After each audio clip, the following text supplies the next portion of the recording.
Alright guys, as you can see, got the big beanie on because it's freezing out, but I also got a new project. And when I say project, I mean project.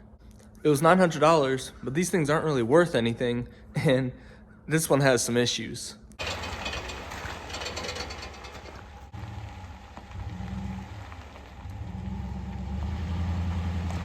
Alright, let's go over the body first.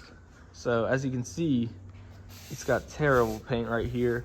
The door and the back right here is actually in really nice shape, besides all this that will come right off. So that's actually in nice shape. The rear bumper and the hatch is not in too bad of a shape, but then this rear fender or rear quarter faded. It's almost like I can just scrape the clear coat right off and then just have bare paint and it'll be okay. But this door's not that bad. So if I do paint it, I'll probably just paint this quarter and the hood and the, I guess these are fenders, and probably this cowl piece too. Oh yeah, definitely. So that's the exterior. It's pretty rough, but a little bit of paint, a little time, it won't be that bad. The interior's rough, it's just dirty and missing things, and that driver's seat is destroyed.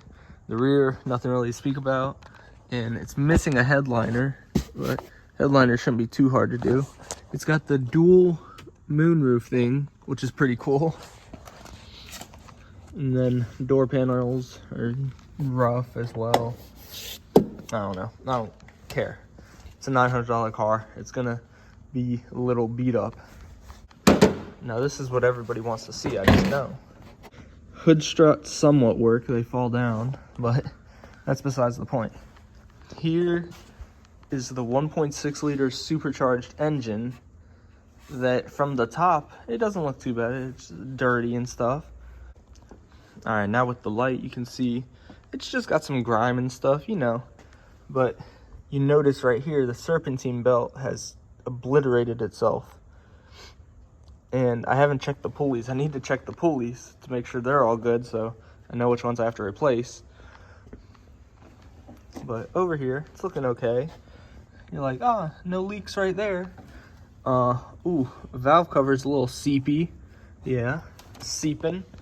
Oh, and then power steering fluid.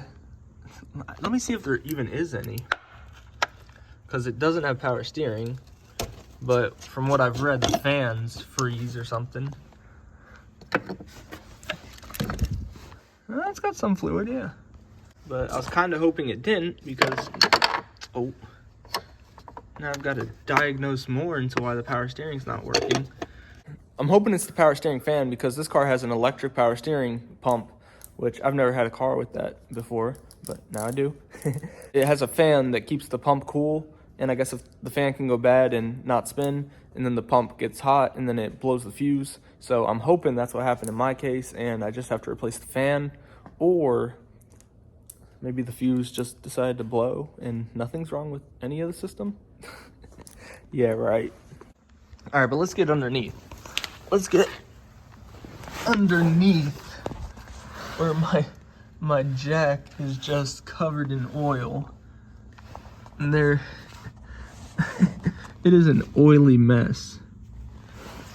It is a very oily mess. Can't reach up in there. Oh, fan spins. Ow. The amount of oil is insane. I've never had a car like that leaks this much oil. And the spots that these engines leak from what I've read, is the crank sensor seal, which is up here. That one's not too bad. And then the crankshaft seal from the front, front main.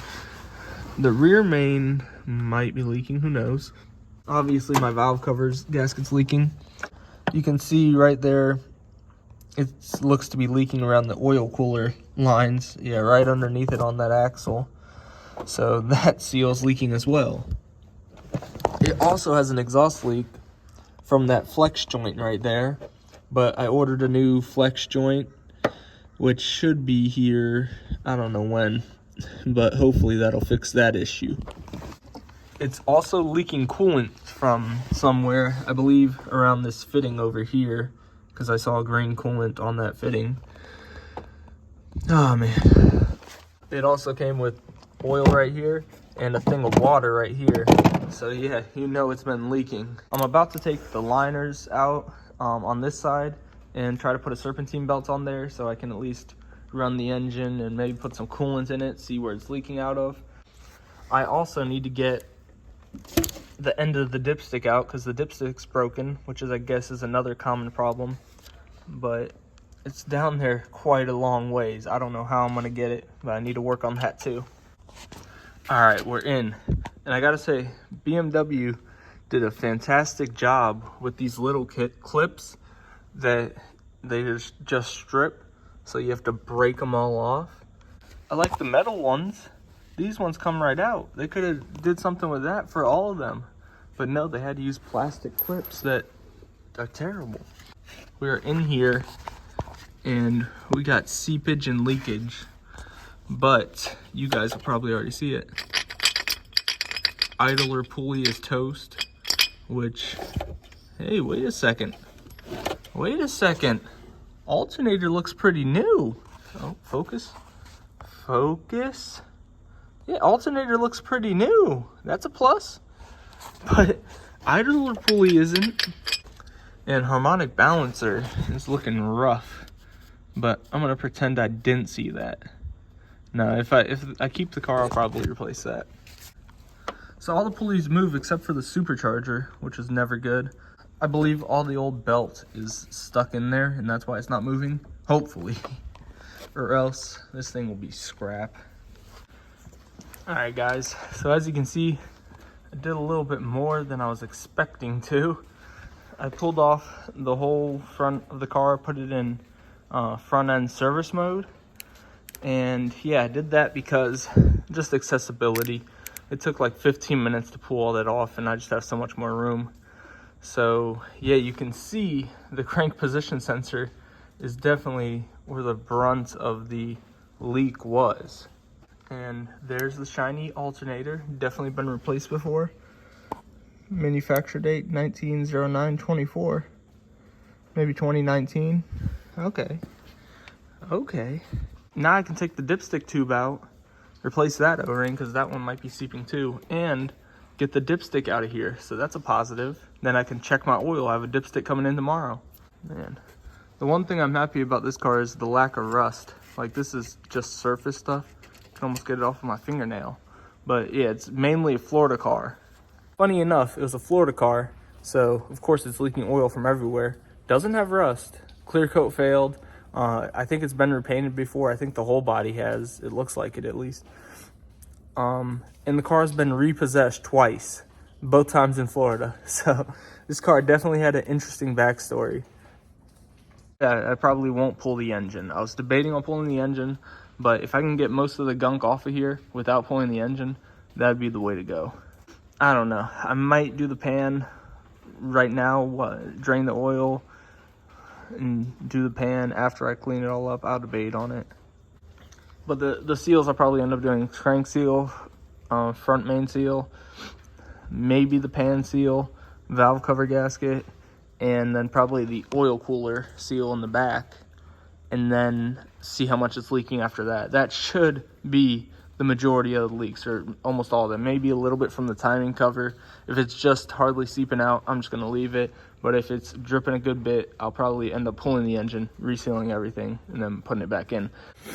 And that's if it runs and drives pretty good after doing all this stuff to it. Because right now I'm just doing a few seals and stuff. They're pretty cheap. If it runs and drives terrible, you know, it has something majorly wrong, then, you know, I just sell the car for what I paid for it or something like that and just call it even. But if it runs and drives good, on a later date I can pull the engine back out and finish like resealing the timing cover if it needs it or stuff like that. I can just do that at a later date if everything else is working properly. And there's my dipstick with no oil on it, but the engine is tilted backwards, so maybe it has a little bit more than that. It's showing at minimum maybe. But the dipstick is also probably like towards the bottom of the oil pan. I really should drain the oil and see how much is in here.